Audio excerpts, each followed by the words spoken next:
Padej dovnitř. Člověk má stráže, má hrad, má všechno, ale když o něco jde, tak stejně musím vzít meč do ruky sám. A stráže, místo aby na mě dávali pozor, aby mě hlídali, tak je to pořád to samý. Jak jde o peníze, to jste konec konců viděli i na začátku. Člověk jim dá žolt a oni místo toho, aby si to nějak normálně rozdělili, tak se o to rvou a zápasy, každý se snaží urvat všechno pro sebe. A já myslím, že to uvidíte za chvilku sami. Stůj, dej sem ten měšec. Proč bych ti dával svůj měšec? No, že co přeci dělí? Já se s tebou o nic dělit. No tak nebudeš, no, jak já ti ještě ukážu.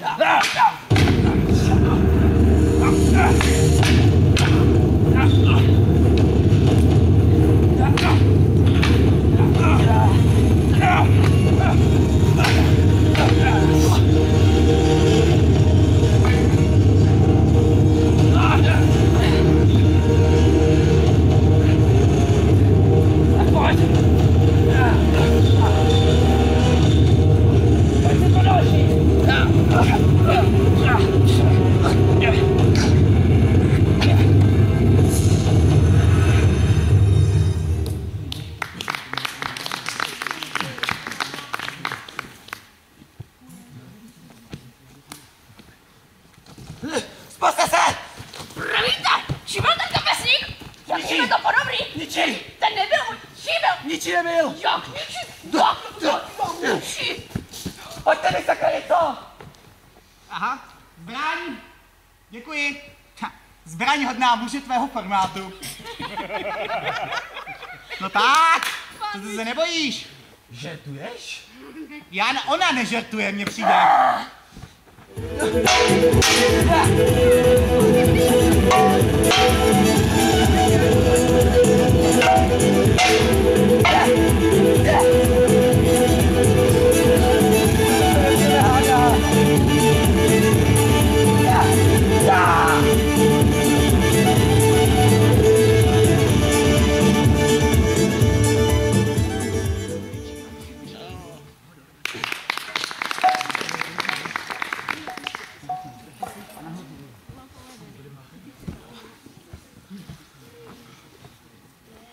Prosím. Normálně si představte. Jo, dobře, člověka přijmou do práce. Teplý jídlo mám, spát kde mám, teplíčko mi je, protmu platěj, buzerace nehorázná. Uděj tohle z toho, uděj tamhle toho, zabij, peníze žádný. Ne, hej pane, vylez ven! Nebaví mě to tvoje komandování. Pojďte, postav se mě přede mě. Zase nějaký křikloun. To je totiž s dnešníma lidma. Nedovedou si vážit dobrýho místa. Bude mi potěšením to do tebe natlouct hrtem meče.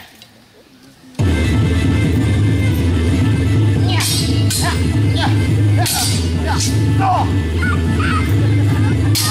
Já teďka proletěl nejsou. Viděl jste, jak jsem podletěl.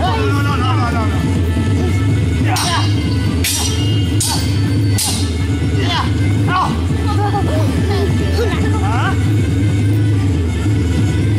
Jo, lítaj docela dost. Teď ho bude dělat. Teď vás dostat. Dáš! Pojď na odvez! Padni na kolena. Tak stávej. No prosím.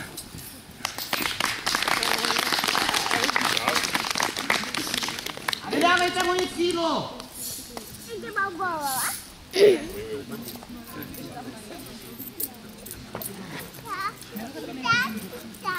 Tak. Já myslím, že tím by byly personální záležitosti z krku. A teď můžete vidět, že předstoupili dva muži. Oba jsou oděni ve pouhém lněném nebo látkovém šatu. Nemají žádné kožené součásti, tím méně kovové zbroje, které by je chránily před ostřím jejich mečů. Jak to, že máš nátepníky? Ono se to nějak samo setlo. To teď uvidíte. To totiž nazývá boží soud. To jest, když byl ve středověku spor mezi dvěma šlechtici natolik vážný, že už se nedal vyřešit žádným jiným způsobem, tak nastupovala instituce právě Božího soudu. To je souboje na život a na smrt v ohrazeném prostoru, posvěcený katolickou církví, kdy vítěz toho souboje dostal potvrzení od úřadů světských i církevních, že měl ve své věci pravdu a že zvítězil ne proto, že by byl lepším rytířem, ale protože při něm stál Bůh. Takže já myslím, že pánové mohou začít. In nomine Patri et Filii et Spiritus Sancti.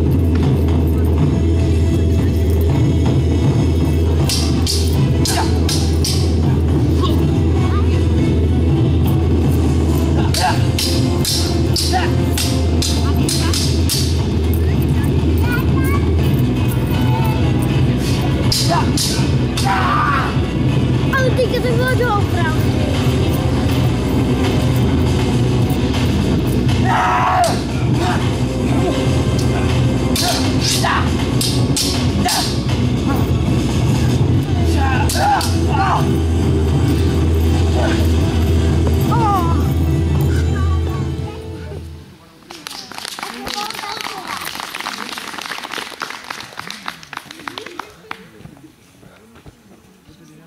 Tak to by bylo, odklidit zdechliny.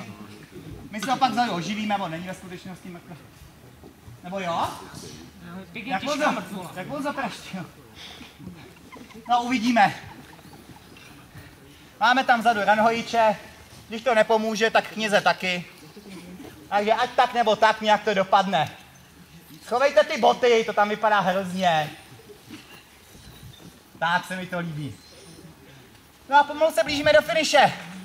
A já bych řekl, že nastal čas trošku se pobavit. A co je na zábavu lepšího než souboj na život a na smrt? Ideálně ne o váš vlastní život, ale ani o život nikoho z vašich lidí. K tomuhle druhu zábavy se výborně hodí vězňové. Hej, stráže! Přiveďte toho drzouna! Jak jsem tady s ním. Jo, to je přesně on. A teď koho proti němu, že jo? Hele, já bych řekl toho novýho, on tam stejně fláká, nic nedělá. Hej, vylez! Bude něco? Co je? No, sláva. Kam jste, chlapci? No co? Hned to vidíš. Budeš bojovat, když ho porazíš, jsi svobodnej. A já? To uvidíš. Tak pánové, můžete začít.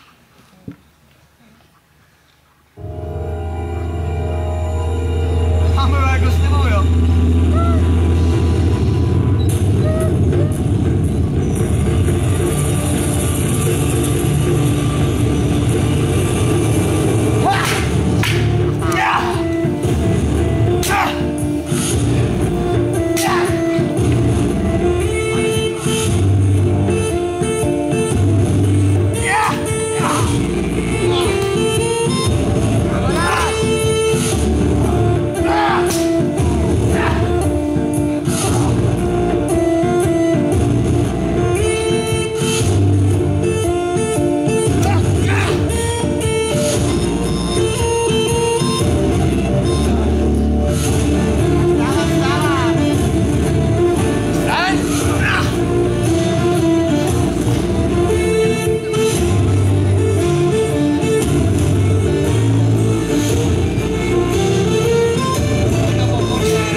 mu Martemítek ze Žamberka. Moc děkujeme, že jste přišli.